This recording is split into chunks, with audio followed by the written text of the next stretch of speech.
आदरणीय पूर्वेजी सरनाईक साहेब यांच्या परवानगीने इथे मीरा भाईंदरचा जिल्हा सचिव म्हणून थोडक्यात आपल्याला माहिती देतो। आमच्या मीरा भाईंदर शहर जिल्ह्यामध्ये 24 प्रभाग येतात। त्या 24 प्रभागापैकी 9 प्रभाग हे 146 विधानसभा मतदारसंघात येतात आणि उर्वरित प्रभाग हे मीरा भाईंदर मतदारसंघात येतात। त्यापैकी आदरणीय पूर्वेजी सरनाईक साहेब यांच्या परवानगीने इथे मीरा भाईंदरचा जिल्हा सचिव म्हणून थोडक्यात आपल्याला माहिती देतो। आमच्या मीरा भाईंदर शहर जिल्ह्यामध्ये 24 प्रभाग येतात। त्या 24 प्रभागापैकी 9 प्रभाग हे 146 विधानसभा मतदारसंघात येतात आणि उर्वरित प्रभाग हे मीरा भाईंदर मतदारसंघात येतात। त्यापैकी आणि मला माहिती आहे एकूण निवडणुका झाल्यापासून ते आतापर्यंत म्हणजे विधानसभेच्या निवडणुका झाल्यानंतर आतापर्यंत युवा सेनेने काय काय केलं, एकूण बांधणी काय कशी आहे आपल्याला हे सांगायचं।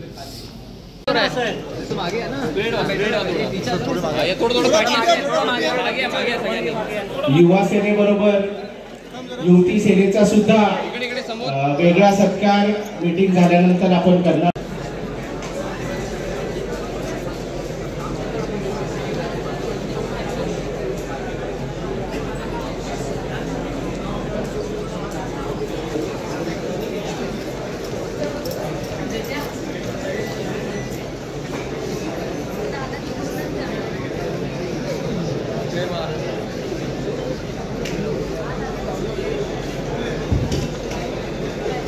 हॅलो, पुन्हा एकदा जे आपले पदाधिकारी हॉलच्या बाहेर उभे आहेत त्यांना आतमध्ये येऊन बसण्यास या मीटिंगला सुरुवात करा।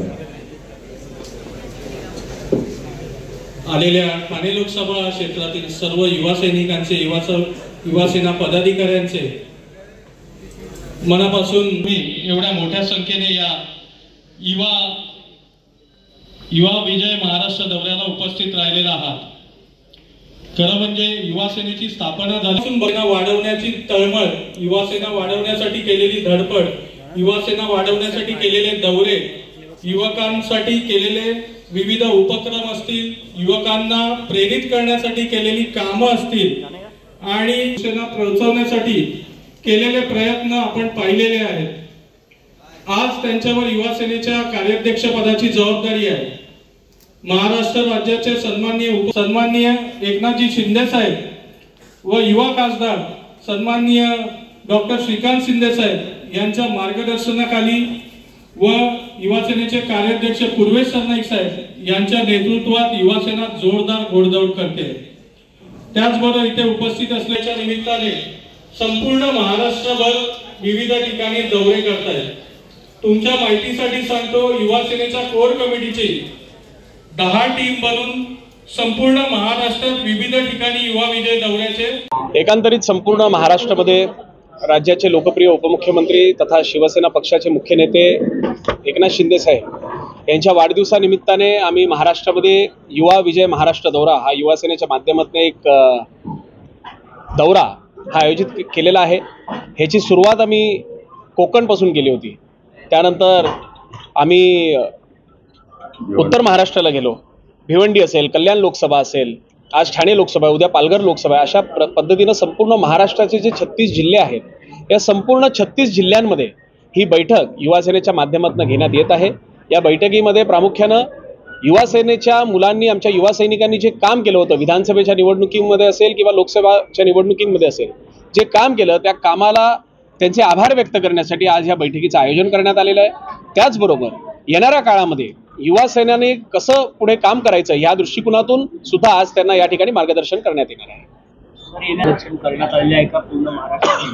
मी नेहमी सांगत असतो की शिवसेना आणि युवा सेना ही फक्त निवडणुकीला लक्षात घेऊन कधी काम करत नसते। 365 दिवस जनतेची सेवा हेच आमच्या पक्षाचा धर्म आहे आणि येणाऱ्या काळामध्ये आपल्याला जसं सांगितलं की निवडणुका असो किंवा नसो, युवा सेना ही आता मैदानात उतरलेली आहे आणि नक्कीच या महाराष्ट्रामध्ये ज्या पद्धतीने एकनाथ शिंदे साहेबांचा एक क्रेज निर्माण झालेला आहे, त्याच क्रेजच्या माध्यमातून अनेक युवक हे आमच्यासोबत काम करण्याला इच्छुक आहेत आणि निश्चितपणे येणाऱ्या काळामध्ये याच युवा सेनेमध्ये अनेक इतर युवक सुद्धा तुम्हाला आमच्यासोबत दिसतील.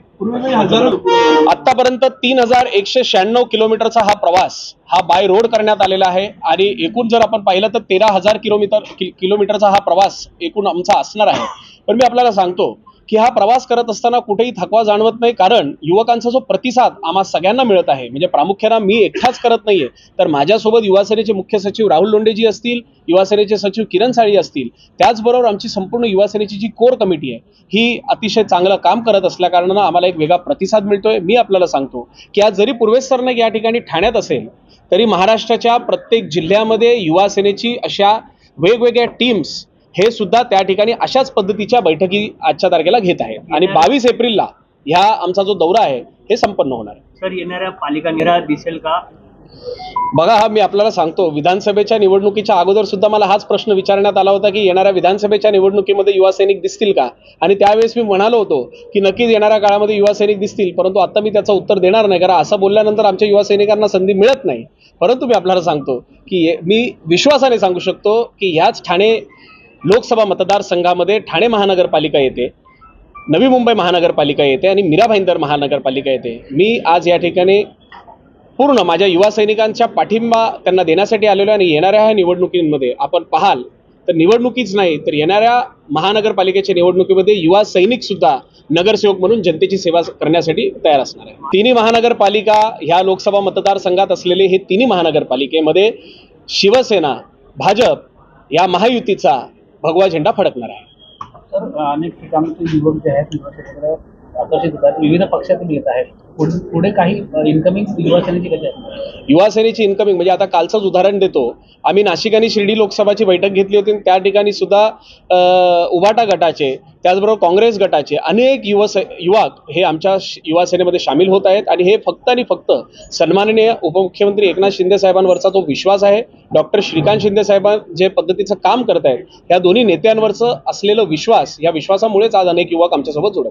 पूर्वेशभाई, या संपूर्ण प्रवासामध्ये बऱ्याच ठिकाणी चहा पिताना तुम्ही दिसताय, काय सांगायचं? बघा, युवासेनेची स्थापना झाली तेव्हापासून मी त्या युवासेनेमध्ये सक्रिय आहे. पूर्वी युवासेनेचा सचिव होतो, आज मी युवासेना कार्याध्यक्ष झालो आहे. तेव्हा युवासेनेचं संपूर्ण नियोजन आयोजन हे करण्याचं काम जबाबदारी माझ्यावर देण्यात आलेली होती. आजही उपमुख्यमंत्री एकनाथ शिंदे साहेबांनी ही जबाबदारी माझ्यावर दिलेली आहे. तेव्हाही मी चहा प्यायचो, परंतु आमचे सहकारी हे त्यावेळेस कोल्ड कॉफी प्यायचे. तर माझी जी चहाची तेव्हाची जी सवय आहे ती सवय मी अजून काही सोडलेली नाही आहे. आजही मी चहा आणि वडापाववर माझ्या ह्या दौऱ्याला पूर्णपणे माझ्या युवा सैनिकांसोबत आनंद घेत असतो. मित्राला काय सल्ला द्याल? मित्राला एवढंच सांगेन, आजही मी विधान भवनात पाहिलं की ज्या पद्धतीनं मी पूर्वी 1 वर्षापूर्वी ज्यावेळेस कार्यक्रम झाला होता तेव्हा माझे परम मित्र ते आहेत आणि शेवटी बघा, जुने मित्र आहेत, प्रेम आहेच. आणि अशा माझ्या परम मित्राला मला एवढंच सांगायचं की आपल्यापेक्षा जे ज्येष्ठ नेते असतात त्या ज्येष्ठ नेत्यांशी आपण चांगल्या पद्धतीनं वागलं पाहिजे. शेवटी एक प्रोटोकॉल असतो. आज मी सगळ्या जिल्ह्यांमध्ये फिरतोय आणि ठिकठिकाणी मलाही अनेक नेत्यांवर प्रश्न विचारले जातात, परंतु मी कुठल्याही नेत्यावर टीका करत नाही, कुठल्याही नेत्याला वेगळं उत्तर देत नाही. आज साधं उदाहरण आपल्याला सांगतो की काल माझ्यावर एक नेत्यांच्या नावाने माझ्यावर तिथे त्यांना माझ्यावर प्रश्न विचारण्यात आला होता. त्यांनी माझ्यावर टीका केली, परंतु मीडियाने ज्यावेळेस मला विचारलं त्या नेत्याबद्दल, मी एकच सांगितलं की ते खूप मोठे नेते आहेत आणि अशा नेत्यांवर मी टीका करणार नाही. आज जे गुलाबराव पाटील साहेबांबरोबर झालेले आहे, गुलाबराव पाटील साहेबांनी अतिशय चांगलं उत्तर माझ्या परम मित्राला दिलेलं आहे. या गोष्टीचा मला आनंद आहे.